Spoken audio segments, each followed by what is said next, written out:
महाराष्ट्र की राजनीति में जल प्रबंधन को लेकर बड़ी चर्चा सामने आई है। राज्य के मुख्यमंत्री देवेंद्र फडणवीस ने तेलंगाना में वैनगंगा नदी का पानी मोड़ने के लिए लगभग 480 किलोमीटर की लंबी सुरंग निर्माण का प्रस्ताव रखा है। उनका कहना है कि इस परियोजना से पूर्वी और पश्चिमी विदर्भ के सूखा प्रभावित क्षेत्रों को बड़ी राहत मिल सकती है। वहीं दूसरी ओर महाराष्ट्र सरकार में मंत्री नीतीश राणे ने भी इस मुद्दे पर प्रतिक्रिया देते हुए कहा कि सरकार विदर्भ के हितों को सर्वोच्च प्राथमिकता दे रही है और जल संसाधनों के संतुलित उपयोग के लिए हर संभव कदम उठाए जाएंगे। अब इस महत्वाकांक्षी योजना पर राजनीतिक और तकनीकी स्तर पर क्या निर्णय होता है, इस पर सबकी नजर टिकी है। आदरणीय मुख्यमंत्री देवेंद्र फडणवीस साहेबांचा जो अतिशय जिव्हाळ्याचा जो विषय आहे, म्हणजे महाराष्ट्रामध्ये जलवाहतूक सुरू करायची, ही जेव्हा फडणवीस साहेबांकडे स्वतः 2014 ते 19 मध्ये बंदरे खाते होतं, तेव्हा त्यांनी काही प्रकल्पांना चालना दिलेली, संकल्पनाला सुरुवात केलेली। आता त्याच्यातलीच एक संकल्पना म्हणजे मुंबई आणि कोकणाला जलवाहतुकीच्या माध्यमातून जोडणं, रोरो सर्व्हिस सुरू करणं, ही संकल्पना मूळ आदरणीय देवेंद्र फडणवीस साहेबांची आहे।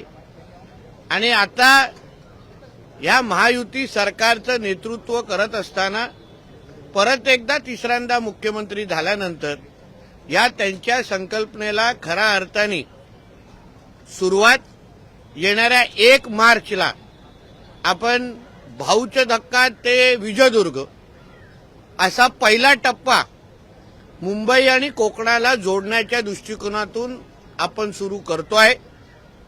हा मुंबई ते विजयदुर्ग हा एक पहिला मार्ग रूट असेल। येणाऱ्या काळामध्ये मुंबई ते रत्नागिरी असो, मुंबई ते महाड असो, असं असंख्य वेगवेगळे रूट ह्याच्यामध्ये आपण वाढवणार आहोत।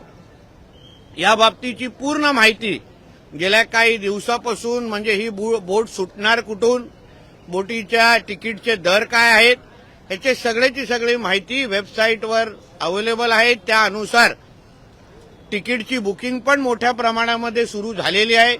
चांगला रिस्पॉन्स या तिकीटच्या बुकिंगला आम्हाला मिळतोय।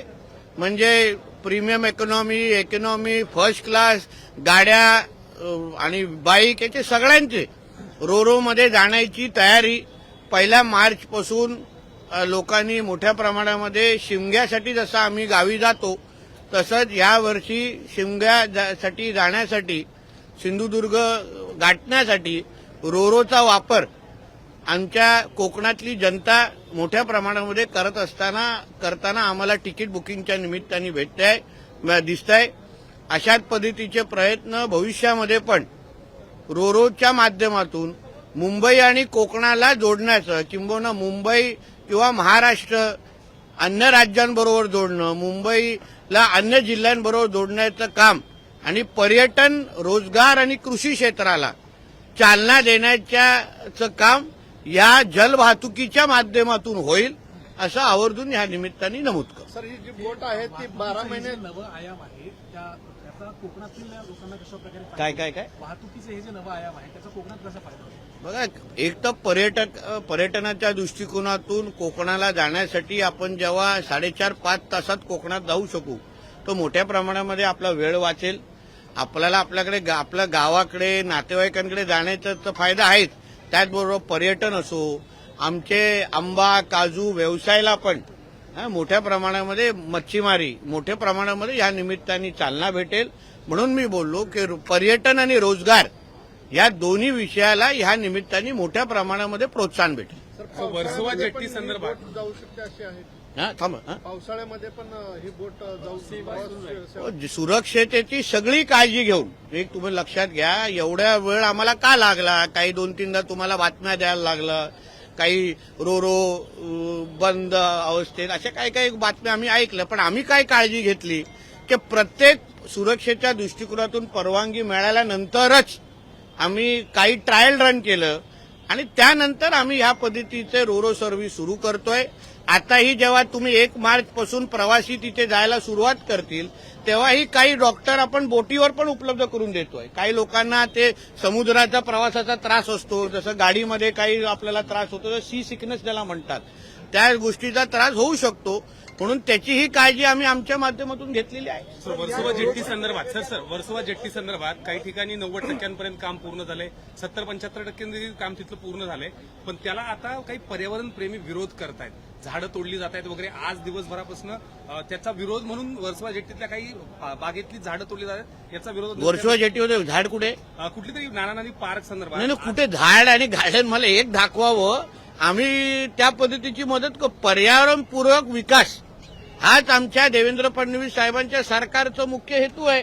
म्हणून त्या जेटी भागात जी महाराष्ट्र मेरीटाईम बोर्डची जागा आहे, समुद्राकाठी जागा आहे, तिथे असलेली सगळी दुरावस्था, सगळं घाण, सगळ्याची स्वच्छता करून स्थानिक मच्छीमारांना विश्वासात घेऊन, कारण का तिकडली एक मच्छीमार सोसायटी आहे, त्यांच्याकडे ती जेटी चालवायला दिलेली आहे. आणि म्हणून प्रवाशांना कमीतल्या कमी तिकडे त्रास सहन करावा, स्वच्छ भाग तिथे मिळावा, जेणेकरून येणाऱ्या काळामध्ये आपण जेव्हा वर्सोवा ते मडपर्यंत जाऊ तेव्हा आता जे काय होणार आहे, आता तिकडचा जो पंटून होतं, जे काय जेट्टी त्याला पंटून म्हणतात, तिकडे भोकं पडलेली, त्याच्यावर अक्षरशः गोधड्या टाकलेला. आता उद्या तिथे कोण डुबलं असतं, कोण पडलं असतं, अपघात झाला असता तर आमच्या नावाने तुम्ही लोकांनी फटाके फोडले असते, आहे की नाही? की नितेश राणेच्या खात्यावर बघा भोके पडली आहेत, ह्या पडली आहेत, त्या पडले. आता आम्ही काहीतरी चांगलं करायला जातो आणि 30-40 वर्षापासून त्याने काय हातात लावलेलं नाही. मी स्वतः जाऊन व्हिजिट केलं. मग तिकडच्या काही बोटीवर, प्रवासी बोटींवर परवानगी नसताना पण बाईक पण ठेवला गेलेला, त्याही आम्ही बंद केल्या. उद्या सुरक्षेच्या दृष्टिकोनातून आणि लोकांना प्रवासाच्यासाठी चांगले दर्जेदार जेटी आणि सुविधा मिळावी हीच महाराष्ट्र मेरीटाईम बोर्डचा प्रयत्न आहे. आणि म्हणून त्या दृष्टिकोनातून आम्ही हे सगळे प्रयत्न करतोय. वर्षानुवर्ष 5 रुपये घेतले जातात लोकांकडून, त्याच्यातला 1 रुपया महाराष्ट्र मेरीटाईम बोर्ड आणि उर्वरित तो फिशरीचं जी संस्था आहे त्यांना. आता 5 रुपये आपण कोणी लोकांनी हल्ली बघितले आहेत का हे जरा मला सांगा. त्याचा कॉईन कसा दिसतो, नोट कसा दिसतो, पण आमच्याकडे 5 रुपये घेतले जातात. म्हणून चांगली सुविधा देऊन, अजून त्याचा चांगला तिकीटचा चार्ज वाढवून, दर्जेदार सुविधा देऊन आमच्या महाराष्ट्र मेरीटाईम बोर्डचं पण उत्पन्न वाढावं या दृष्टिकोनातून आमचा हा प्रयत्न आहे. सर, याला घेऊन आपण मुंबईमध्ये सेवा, रोरो सेवा आपण सुरू केलेली आहे. मुंबई नाही, मुंबई सिंधुदुर्ग. त्याचे दर आहेत ते कुठेतरी जास्त आहेत, म्हणजे रेल्वे आणि एसटी पेक्षा जास्त दर जास्त आहेत, त्यामुळे ते दर कमी करावे अशी मागणी आता होते. किती करायला पाहिजे? 10 रुपये, 5 रुपये? हा, आता तुम्ही बोट पाहिली आहे का? कुठलंही पब्लिक ट्रान्सपोर्ट, आता आम्ही जेव्हा लक्झरी गाड्या, आम्ही प्रायव्हेट लक्झरी गाड्या कोकणात पाठवतो तेव्हा 2000, 2500 देतो आपण. उडान ह्या ठेवून माझं म्हणणं आहे की लोकांच्या भावनांचा आदर करून आम्ही ही बोट सुरुवात करतोय. बघू टप्प्याटप्प्याने जशा सूचना येतील, शेवटी चालवणे आमची जबाबदारी आहे. कारण उद्या प्रश्न विचारणारे उद्या बंद पडल्यानंतर आमच्याच नावाने खडी फोडणार आहेत तुमच्यासारखे, की सुरू केलेला प्रकल्प बंद झाला, असं कसं झालं है ना. मग तेव्हा हे सगळं आठवणार नाही का साहेब तुम्ही फार तिकीट कमी लावलेला, जास्त लावलेलं. तुमची जे दोन्ही बाजूनी वाजण्याचा जो प्रकार आहे ना, त्याचा आम्हाला चांगला अनुभव असल्यामुळे टप्प्याटप्प्याने बघू पुढे काय होतं. विभाग मुख्यमंत्री मत्स्य संपदा योजना नवीन आणत आहे, कशी ही योजना नाही, थोडं थांबा. 6 तारखेच्या आदरणीय मुख्यमंत्री साहेबांचं अर्थसंकल्पाचं भाषण झाल्यानंतर त्याबद्दल मी उत्तर देईन. मुंबईमध्ये क्रूज टर्मिनल्स, यॉट टर्मिनल्स हा विषय संपू मग तिथे झाल्या होत्या. हा, मुंबईमध्ये क्रूज टर्मिनल्स, यॉट टर्मिनल्स पण बनवण्याच्या घोषणा झाल्या होत्या, मात्र त्या पुढे क्रूज टर्मिनल आहे ना, तू गेला नाहीस काय? का तू माझी चूक नाही, तुझी चूक आहे.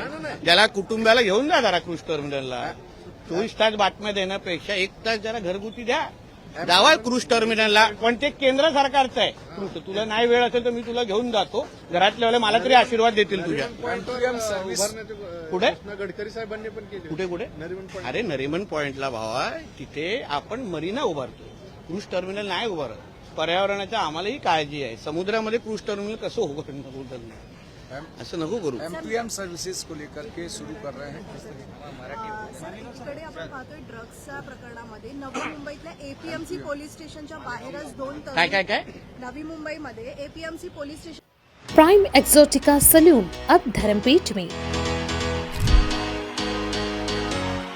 जहां लग्जरी, केयर और ब्यूटी मिलकर बनाते हैं एक परफेक्ट एक्सपीरियंस।